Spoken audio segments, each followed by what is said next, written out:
Est-ce que tu peux te présenter en 2 mots? Voilà. Alors en 2 mots, donc Claudine, donc je suis quelqu'un qui est passionné par la peinture et en même temps par les autres, par les humains.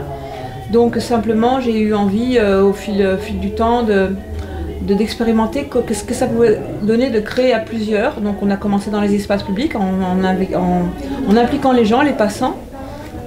Et donc du coup ça fonctionnait tellement que du coup on a choisi avec Jairo que j'ai rencontré après, de pouvoir comme ça aller vers les gens qui pouvaient être extrêmement en difficulté, toutes sortes de personnes. Donc on a un projet, par exemple le projet Fanny Home qu'on mène depuis quelques temps, où on va créer ensemble avec des personnes qui sont demandeurs d'asile ou qui sont réfugiés ou qui sont sans aucun statut. L'idée c'est avec ce média commun universel de la musique, de la culture et de la peinture, de se rapprocher, de partager ça ensemble et en même temps de montrer aux autres que toutes ces personnes-là, on est les mêmes. Bien sûr, on peut traverser par des histoires différentes, mais on est fondamentalement des humains qui avons des choses à dire. C'est aussi une façon, la création collective, c'est aussi une façon d'être une alternative au consumérisme, parce que on a envie aussi de participer à montrer cette idée-là. On a que créer, c'est quand même tellement plus intéressant que uniquement être dans une posture de consommation.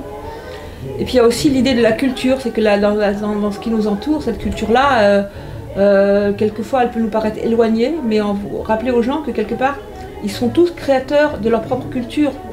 Ils sont tous en eux-mêmes, en se rassemblant, en créant ensemble, ils génèrent aussi, c'est aussi un message fort. C'est ça aussi la culture, c'est quelque chose qui est issu des gens, par eux, pour eux, et qui donc n'est pas forcément une ligne esthétique qui est prônée par telle ou telle institution, telle ou telle... des choses qui peuvent paraître loin. Et où il est né l'idée en fait de créer cette organisation? Est-ce qu'il y a eu un déclencheur, quelque chose qui t'a dit voilà, c'est ça ce qu'il faut créer? Oui, bien sûr, ça c'est une petite histoire un petit peu intime. À un moment donné, effectivement, dans la rue, en train de créer avec des étudiants en beaux-arts qui eux étaient complètement immergés dans la création. On était, enfin dont moi, quelques-uns à dire ouais, tiens mais il se passe quelque chose, on est dans l'espace public, les gens sont là, nous regardent, nous prennent en photo, on n'a qu'à les impliquer pour partager avec eux, au lieu de se le garder pour nous, on va l'ouvrir. Et l'espace public permettait tout à fait ça, la rencontre. Et donc du coup, oui, on a invité les gens à participer comme ça, c'était pour nous naturel. Et du coup, ça a tellement fonctionné, on a tellement été encouragés par des gens dans plein d'endroits qu'on a vraiment passé comme ça plusieurs mois, même quelques années à l'expérimenter partout où on allait problème avec nos pinceaux. Et puis voilà, et une fois qu'on a eu bien expérimenté ça, on s'est dit voilà, maintenant on a envie d'aller plus loin et de le porter à des gens qui sont peut-être qu'on va peut-être pas croiser facilement comme ça, qui sont peut-être dans d'autres configurations, peut-être qu'ils sont ils sont à Porte de la Chapelle et ils sont malmenés parce que des fois ils n'ont même pas un poste d'eau, c'est une bataille pour des fois qu'ils ont accès à tout quoi. Donc voilà, nous on a eu envie de peindre avec eux pour montrer aussi, déjà pour que ce soit un moment chaleureux pour eux et recréer un peu de quelque chose de coloré et de chaleureux, mais en même temps montrer aussi aux autres personnes que ces gens-là, à travers ce qu'on a tous en commun, c'est-à-dire la capacité de créer qui est propre à tous les êtres, quoi. Quel est le retour des gens qui participent à cette pique d'activité avec toi en fait? Et comment ils réalisent ces personnes qui sont en difficulté? S'exprimer par la peinture, c'est pas évident, tout le monde, mais c'est en même temps un langage universel. Mais quel est leur retour une fois qu'ils ont participé à ces activités avec ton association? Il y a souvent souvent ils se rencontrent, parce que des fois ils sont dans des centres, ils se rencontrent, mais il y a souvent un moment de calme, de concentration, et après il y a souvent un moment de joie parce qu'ils se rendent compte que ce qu'ils ont fait les dépasse, parce que ce qu'on fait à plusieurs les valorise individuellement et collectivement. Ils se rendent compte que oui, c'est vous qui avez créé ça. Et c'est assez c'est assez fort, quoi. Ouais. Comment tu arrives à mobiliser les personnes à travailler, à travailler avec toi, en fait, dans cette association? Parce que tu m'imagines que c'est des bénévoles. Oui. Qu'est-ce qui les motive? Déjà, où est-ce que tu les trouves? Et qu'est-ce qui les motive, eux, de venir te rejoindre?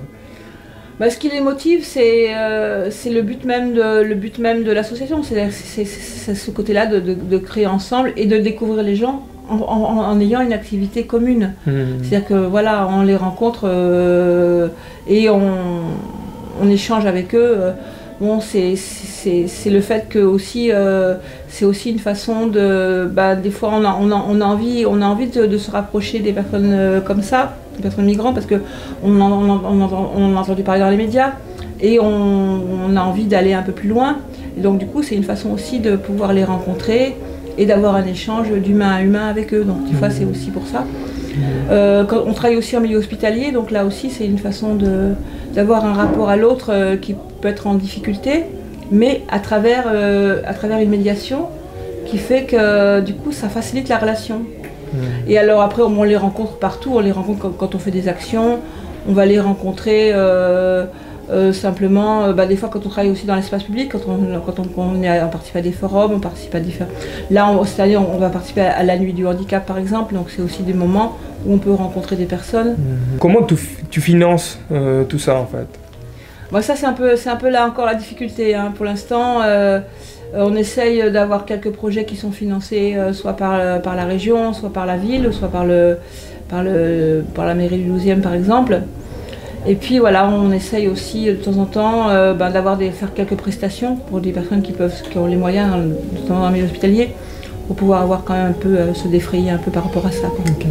Si on fait un petit détour avant de finir par le climat, ce qui nous réunit aujourd'hui, la situation de la planète, quelle est ta vision sur ce qui se passe aujourd'hui dans la planète? Alors là, ma vision, elle est assez quelque part pessimiste d'un certain côté, parce que c'est vrai que voilà, il y a quand même un grand... enfin, pessimiste, et en même temps même pas, parce qu'il y a quand même aussi beaucoup de gens qui prennent conscience. Enfin, il y a quand même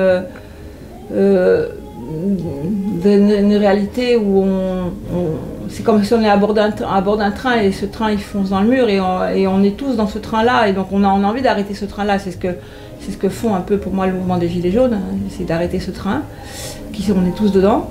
Mais en même temps, il y a heureusement beaucoup de gens qui prennent conscience. Mais est-ce que ça va suffire? Et d'après toi, ça va suffire tout ça ou... J'ai pas envie d'être négative, parce que du coup en même temps, mais c'est vrai que je ne sais pas. C'est assez, on est un peu inquiet quand même. Et quel est ton engagement personnel en fait sur ce sujet? Est-ce que tu fais quelque chose pour aller dans les sens où on doit aller?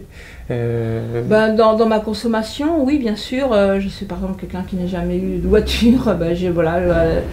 Par un petit peu au début par difficulté. Après je dis finalement voilà, on va continuer à s'en passer, parce que c'est pas la peine d'avoir et dans la façon de consommer, on essaye quand même de consommer sur des choses qui sont un peu en circuit court, qui ne sont pas trop loin. On participe à des AMAP, des choses comme ça. Et on essaye aussi dans notre façon de consommer, par exemple par la peinture, on essaye de prendre des produits qui vont être aussi écologiques, dans la mesure où ça correspond à ce qu'on peut utiliser, bien sûr. Et puis en même temps aussi dans le fait pour nous aussi de créer à plusieurs, il y a aussi un message qu'on fait passer dans l'idée que voilà, à plusieurs on peut être plus fort et plus. Il y a un sens collectif aussi qu'on essaye de faire passer à travers notre façon de travailler, je pense. Voilà. Est-ce que tu aurais d'autres choses à ajouter, question que je t'ai pas posée ou par rapport à ton organisation, à ton association?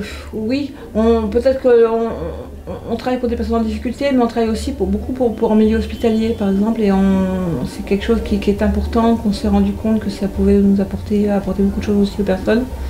Et on se rend compte de plus en plus maintenant qu'on travaille aussi en forme de plusieurs ateliers pour pouvoir ne serait-ce pas venir qu'une fois, et en même temps transmettre aussi à une équipe, comme on vient de le faire par exemple récemment, dire voilà, écoutez, nous on travaille comme ça, vous pouvez reprendre cette démarche-là, parce que cette démarche-là elle appartient à tout le monde. La création collective, c'est quelque chose on a un message qu'on a envie de transmettre. Et voilà, quand on voit que les gens se réapproprient cette idée-là, quelque part c'est aussi un message qu'on a envie de donner. C'est-à-dire que nous on n'est pas propriétaire de quoi que ce soit, et au contraire, si l'idée de créer ensemble peut se déployer, ça nous paraît intéressant. Très bien, merci beaucoup. Voilà.